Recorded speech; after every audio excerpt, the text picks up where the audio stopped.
Recentemente eu estava gostando muito de jogar Disney Speedstorm, um jogo que põe os personagens do universo da Disney para dirigir em karts em altíssima velocidade, e eu me peguei pensando, por que isso aqui é tão viciante? Primeiro é importante deixar claro que o jogo por si só já apresenta elementos cativantes, como as cores extremamente vibrantes que ativam nosso sistema retinotópico, responsável pelo processamento visual, e gera uma resposta de excitação no sistema nervoso simpático, aumentando o estado de alerta e tornando a experiência mais envolvente, ajudando o jogador a se concentrar nas tarefas rápidas e dinâmicas do game, ativando também o nosso sistema de recompensa cerebral, promovendo a liberação de dopamina, que falaremos mais à frente sobre.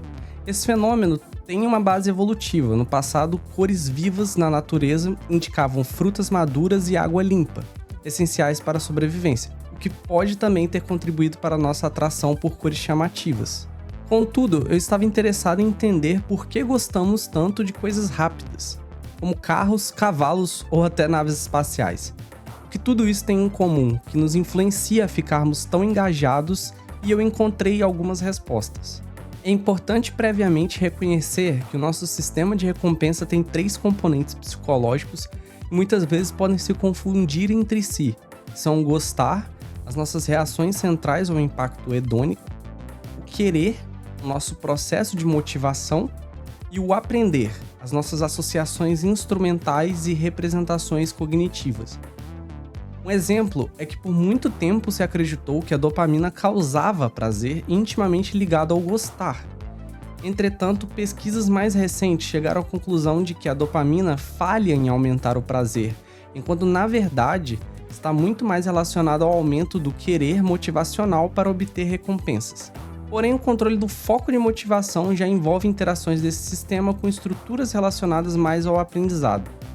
Hoje, sabe-se que o gostar está muito mais relacionado de maneira indissociável a sítios opioides e endocannabinoides. Os processos de querer tendem a dominar a fase apetitiva inicial, enquanto os processos de gostar dominam a subsequente fase consumatória, que pode levar à saciedade. A aprendizagem, por outro lado, acontece ao longo de todo o ciclo. Tendo isso em vista, encontrei mais evidências que reforçam por que queremos velocidade. O foco em alcançar o objetivo desejado, o primeiro lugar na corrida, distribuindo em pequenos objetivos como alcançar o próximo jogador, não deixar o jogador atrás ou ao seu lado ultrapassá-lo, pegar projéteis, buffs ou boosts ao longo da pista, desviar de objetos, estimula aquilo que chamamos de táxis de recompensa. A táxis de recompensa é mediada principalmente pela dopamina e se refere a mecanismos neurológicos que direcionam comportamentos em busca de recompensas com base em sinais internos e ambientais, modulando a tomada de decisão e a antecipação de recompensas. Esse mecanismo sugere que o cérebro se ajusta de forma dinâmica, aumentando a atividade dopaminérgica conforme o jogador se aproxima de um objetivo desejado, tornando-a mais intensa, então, no contexto apresentado, cheio de objetivos claros e rápidos. Ressalto também que em atividades de alta velocidade reais, em que a pessoa percebe um risco, um perigo em potencial, o papel da adrenalina também se intensifica, e em situações que ela exige esforço físico significativo, também se intensifica o papel da endorfina, ambas contribuindo para a sensação de euforia. A adrenalina proporcionando uma sensação de energia e alerta, preparando o corpo para enfrentar o desafio com o aumento da frequência cardíaca e dilatando as vias respiratórias. Já a endorfina, aliviando a nossa sensibilidade à dor e neutralizando a sensibilidade ao desconforto. Porém, mesmo em situações onde o grau de perigo não é tão alto ou não há presença de esforço físico, tanto a adrenalina quanto a endorfina podem ter ação também, mesmo que de forma menos significativa, como quando andamos de montanha-russa ou estamos em situação de simulação, dependendo da aprendizagem acerca do perigo e sua percepção em termos de intensidade. Nessas situações, paradoxalmente, os níveis de cortisol, o hormônio do estresse, também aumentam. E como algo assim estressante pode te causar prazer? A resposta é que nem todo estresse é ruim. O estresse pode ser diferenciado em 2 tipos, o distresse e o eustresse. Neste caso, a escolha consciente de confrontar o estresse, principalmente através de abordagens lúdicas em relação ao desconforto, pode trazer aceitação, alívio e até prazer.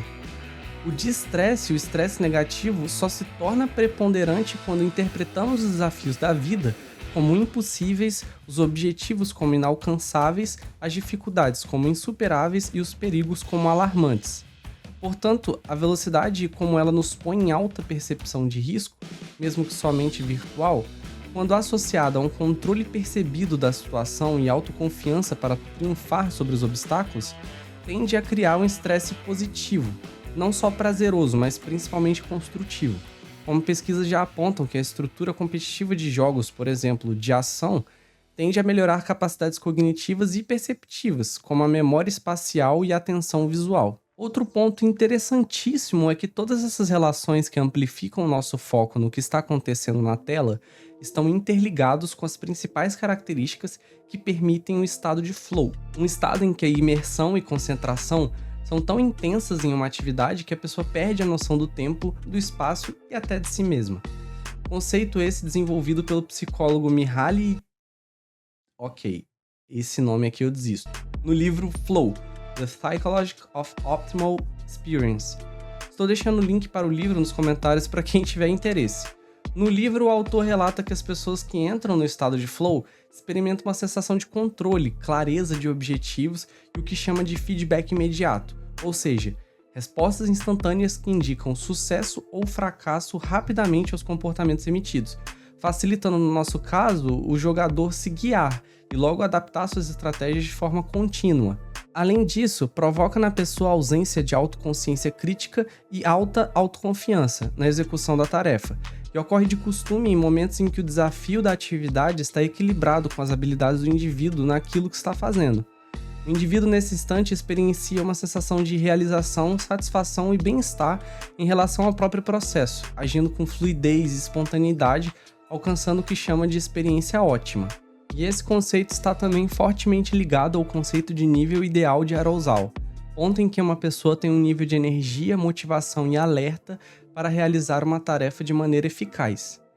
O modelo de Yerkes-Dodgson sugere uma relação de curva entre o nível ideal de arousal e o desempenho nas tarefas. Segundo o modelo, muito pouco arousal pode levar à desmotivação e à desatenção, enquanto muito arousal pode causar ansiedade e diminuir o desempenho. O ponto ideal aqui varia de acordo com a complexidade da tarefa e as características individuais. Existem muitos indivíduos que possuem o traço de personalidade descrito como sensation seeking, ou busca de sensações, gostam de vivenciar atividades radicais e situações extremas, e procuram essas atividades que elevam o seu nível de arousal a esse ponto para elas ideal, para se sentirem envolvidas e motivadas, o que contribui muitas vezes no seu gosto mais acentuado por velocidade. Mas de modo geral, para pessoas sem esse traço, tarefas simples normalmente permitem um nível mais alto de excitação, sem prejudicar o desempenho, como em jogos arcade, enquanto tarefas complexas requerem arousal mais baixo, para manter a precisão e concentração, como em jogos de simulação. Indo além, podemos supor razoavelmente que durante a evolução da espécie, a velocidade tanto de ação quanto de outros aspectos como de raciocínio, memorização, percepção e até deslocamento contribuíram amplamente para o enfrentamento das adversidades da natureza e a manutenção do homem, o que explicaria a nossa inclinação de se sentir bem em frente à velocidade. Essa sensação de velocidade que nos jogos é causada, por exemplo, pelo fluxo óptico, onde o movimento das imagens na retina, que capta as mudanças rápidas de posição dos objetos, muitos deles ficando para trás, cria a sensação de deslocamento. Além disso, a saturação de cor que já mencionamos, as rachuras e linhas de ação laterais, o tremor da câmera, o som do vento, o design perfeito das curvas e sua boa sinalização, a amplitude do campo de visão e o borrão de movimento, ou motion blur, criam toda uma ambientação que reforça essa sensação, reforçando o que discutimos até então. É por isso que gostamos tanto de jogos de corrida. Isso nem é o mais importante.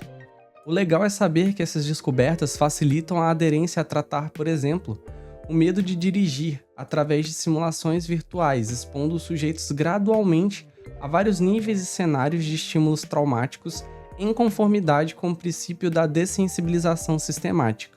A vantagem do método é que assim resolvemos o problema de pacientes evitarem situações de medo num tratamento mais expositivo e tradicional, e reduz o risco de ferimentos físicos para os pacientes, Além disso, a intensidade da exposição e a duração do tempo podem ser ajustadas com mais precisão, e o tratamento pode ser encerrado imediatamente para interromper um ataque de pânico. Além disso, essas simulações permitem que os pacientes repitam cenas mais específicas em relação ao seu trauma até que dominem seus medos. E é claro que apesar disso, a velocidade também pode e tem se tornado um problema. Temos os acidentes e as fatalidades no trânsito como exemplo.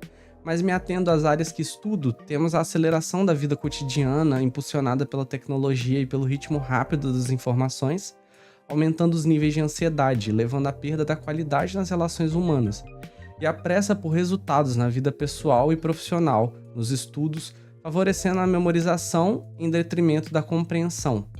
Mas esse é assunto para outro vídeo. No mais, deixo minha homenagem ao maior piloto que já tivemos, dizendo: não importa o quão lento você irá, contanto que você não pare, que um dia você chega lá, de alguma maneira você chega lá. E você, tem jogado um jogo de corrida? Alguma franquia que te deixou saudade assim como eu tenho de Burnout? Qual o seu Need for Speed preferido? E aí, Gran Turismo ou Forza? Sinta-se livre para responder essas perguntas nos comentários, e se possível confira os livros recomendados no comentário fixado. No mais, deixe seu like para ajudar na divulgação do canal e se inscreva e ative o sininho para não perder mais vídeos como esse. Tenho certeza que meu conteúdo vai te ajudar a curar seu passado, planejar o seu futuro, mas viver o presente e buscar o seu caminho, que é só seu. Até mais!